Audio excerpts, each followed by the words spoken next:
Welcome to the audio reading of the Holy Bible. This is the New King James Version. We're on the book of Lamentations and we're on chapter 1, verse 1. How lonely sits the city that was full of people. How like a widow is she who was great among the nations. The princess among the provinces has become a slave. She weeps bitterly in the night, her tears are on her cheeks. Among all her lovers, she has none to comfort her. All her friends have dealt treacherously with her, they have become her enemies. Judah has gone into captivity, under affliction and hard servitude. She dwells among the nations, she finds no rest. All her persecutors overtake her in dire straits. The road to Zion mourn because no one comes to the set feasts. All her gates are desolate, her priests sigh, her virgins are afflicted, and she is in bitterness. Her adversaries have become the master, her enemies prosper, for the Lord has afflicted her because of the multitude of her transgressions. Her children have gone into captivity before the enemy. And from the daughter of Zion all her splendor has departed. Her princes have become like deer that find no pasture, that flee without strength before the pursuer. In the days of her affliction and roaming, Jerusalem remembers all her pleasant things that she had in the days of old. When her people fell into the hand of the enemy with no one to help her, the adversary saw her and mocked her at her downfall. Jerusalem has sinned gravely, therefore she has become vile. All who honored her despise her because they have seen her nakedness. Yes, she sighs and turns away. Her uncleanness is in her skirts. She did not consider her destiny. Therefore her collapse was awesome. She had no comforter. O Lord, behold my affliction, for the enemy is exalted. The adversary has spread his hand over all her pleasant things, for she has seen the nations enter her sanctuary, those whom you commanded not to enter your assembly. All her people sigh, they seek bread, they have given their valuables for food to restore life. See, O Lord, and consider, for I am scorned. It is nothing to you, all you who pass by. Behold and see if there is any sorrow like my sorrow, which has been brought on me, which the Lord has inflicted in the day of his fierce anger. From above he has sent fire into my bones, and it overpowered them. He has spread a net for my feet and turned me back. He has made me desolate and faint all the day. The yoke of my transgressions was bound. They were woven together by his hands and thrust upon my neck. He made my strength fail. The Lord delivered me into the hands of those whom I am not able to withstand. The Lord has trampled underfoot all my mighty men in my midst. He has called an assembly against me to crush my young men. The Lord trampled as in a winepress the virgin daughter of Judah. For these things I weep, my eye overflows with water, because the Comforter who should restore my life is far from me. My children are desolate because the enemy prevailed. Zion spreads out her hands, but no one comforts her. The Lord has commanded concerning Jacob that those around him become his adversaries. Jerusalem has become an unclean thing among them. The Lord is righteous, for I rebelled against his commandment. Hear now, all peoples, and behold my sorrow. My virgins and my young men have gone into captivity. I called for my lovers, but they deceived me. My priests and my elders breathed their last in the city while they sought food to restore their life. See, O Lord, that I am in distress, for my soul is troubled. My heart is overturned within me, for I have been very rebellious. Outside the sword bereaves, at home it is like death. They have heard that I sigh, but no one comforts me. All my enemies have heard of my trouble. They are glad that you have done it. Bring on the day you have announced, that they may become like me. Let all their wickedness come before you, and do to them as you have done to me, for all my transgressions, for my sighs are many, and my heart is faint. Chapter 2. How the Lord has covered the daughter of Zion with a cloud in his anger. He has cast down from heaven to the earth the beauty of Israel, and did not remember his footstool in the day of his anger. The Lord has swallowed up and has not pitied. All the dwelling places of Jacob he has thrown down in his wrath.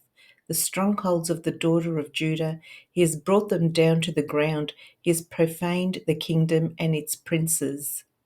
He has cut off in fierce anger every horn of Israel. He has drawn back his right hand from before the enemy. He has blazed against Jacob like a flaming fire, devouring all around. Standing like an enemy, he has bent his bow. With his right hand like an adversary, he has slain all who were pleasing to his eye. On the tent of the daughter of Zion, he has poured out his fury like fire. The Lord was like an enemy. He has swallowed up Israel. He has swallowed up all her palaces. He has destroyed her strongholds and has increased mourning and lamentation in the daughter of Judah. He has done violence to his tabernacle as if it were a garden. He has destroyed his place of assembly. The Lord has caused the appointed feasts and Sabbaths to be forgotten in Zion. In his burning indignation, he has spurned the king and the priest. The Lord has spurned his altar. He has abandoned his sanctuary. He has given up the walls of her palaces into the hand of the enemy. They have made a noise in the house of the Lord as on the day of a set feast. The Lord has purposed to destroy the wall of the daughter of Zion. He has stretched out a line. He has not withdrawn his hand from destroying. Therefore, he has caused the rampart and the wall to lament. They languish together. Her gates have sunk into the ground. He has destroyed and broken her bars. Her king and her princes are among the nations. The law is no more, and her prophets find no vision from the Lord. The elders of the daughter of Zion sit on the ground and keep silence. They throw dust on their heads and gird themselves with sackcloth. The virgins of Jerusalem bow their heads to the ground. My eyes fail with tears. My heart is troubled. My bile is poured on the ground because of the destruction of the daughter of my people, because the children and the infants faint in the streets of the city. They say to their mothers, "Where is grain and wine?" as they swoon like the wounded in the streets of the city, as their life is poured out in their mother's bosom. How shall I console you? To what shall I liken you, O daughter of Jerusalem? What shall I compare with you, that I may comfort you, O virgin daughter of Zion? For your ruin is spread wide as the sea. Who can heal you? Your prophets have seen for you false and deceptive visions. They have not uncovered your iniquity to bring back your captives, but have envisioned for you false prophecies and delusions. All who pass by clap their hands at you. They hiss and shake their heads at the daughter of Jerusalem. Is this the city that is called the perfection of beauty, the joy of the whole earth? All your enemies have opened their mouth against you. They hiss and gnash their teeth. They say, "We have swallowed her up. Surely this is the day we have waited for. We have found it, we have seen it." The Lord has done what he purposed. He has fulfilled his word which he commanded in days of old. He has thrown down and has not pitied, and he has caused an enemy to rejoice over you. He has exalted the horn of your adversaries. Their heart cried out to the Lord, "O wall of the daughter of Zion, let tears run down like a river day and night. Give yourself no relief, give your eyes no rest. Arise, cry out in the night, at the beginning of the watches. Pour out your heart like water before the face of the Lord. Lift your hands toward him. For the life of your young children who faint from hunger at the head of every street. See, O Lord, and consider, to whom have you done this? Should the woman eat their offspring, the children they have cuddled? Should the priest and prophet be slain in the sanctuary of the Lord? Young and old lie on the ground in the streets. My virgins and my young men have fallen by the sword. You have slain them in the day of your anger. You have slaughtered and not pitied. You have invited us to a feast day, the terrors that surround me. In the day of the Lord's anger, there was no refuge or survivor. Those whom I have borne and brought up, my enemies have destroyed. Chapter 3. I am the man who has seen affliction by the rod of his wrath. He has led me and made me walk in darkness and not in light. Surely he has turned his hand against me time and time again throughout the day.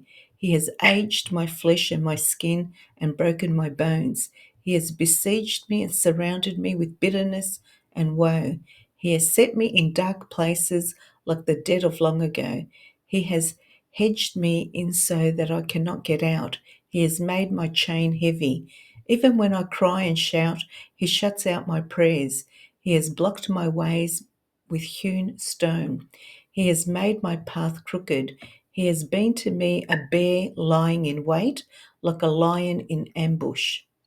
He has turned aside my ways and torn me in pieces. He has made me desolate. He has bent his bow and set me up as a target for the arrow. He has caused the arrows of his quiver to pierce my loins. I have become the ridicule of all my people, their taunting song all the day. He has filled me with bitterness. He has made me drink wormwood. He has also broken my teeth with gravel and covered me with ashes. You have moved my soul far from peace. I've forgotten prosperity. And I said, my strength and my hope have perished from the Lord. Remember my affliction and roaming, the wormwood and the gall. My soul still remembers and sinks within me. This I recall to my mind, therefore I have hope. Through the Lord's mercies we are not consumed, because his compassions fail not. They are new every morning. Great is your faithfulness. The Lord is my portion, says my soul. Therefore I hope in him. The Lord is good to those who wait for him, to the soul who seeks him. It is good that one should hope and wait quietly for the salvation of the Lord. It is good for a man to bear the yoke in his youth. Let him sit alone and keep silent, because God has laid it on him. Let him put his mouth in the dust. There may yet be hope. Let him give his cheek to the one who strikes him and be full of reproach. For the Lord will not cast off forever. Though he causes grief, yet he will show compassion according to the multitude of his mercies. For he does not afflict willingly, nor grieve the children of men. To crush under one's feet all the prisoners of the earth, to turn aside the justice due a man before the face of the Most High, or subvert a man in his cause. The Lord does not approve.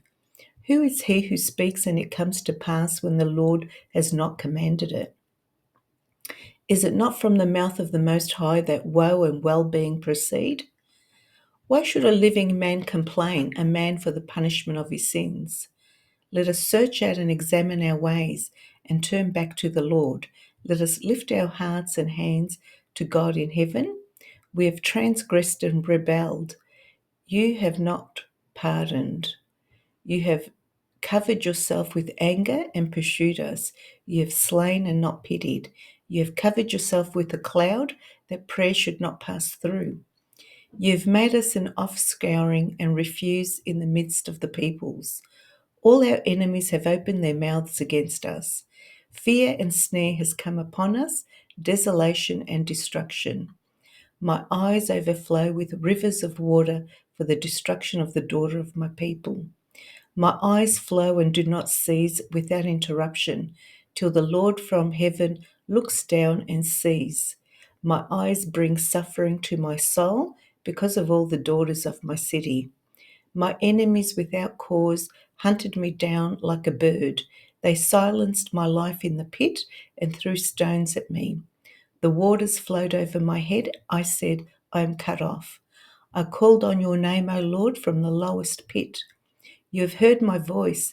Do not hide your ear from my sighing, from my cry for my help. You drew near on the day I called on you and said, do not fear. O Lord, you have pleaded the case for my soul. You have redeemed my life. O Lord, you have seen how I am wronged. Judge my case. You have seen all their vengeance, all their schemes against me.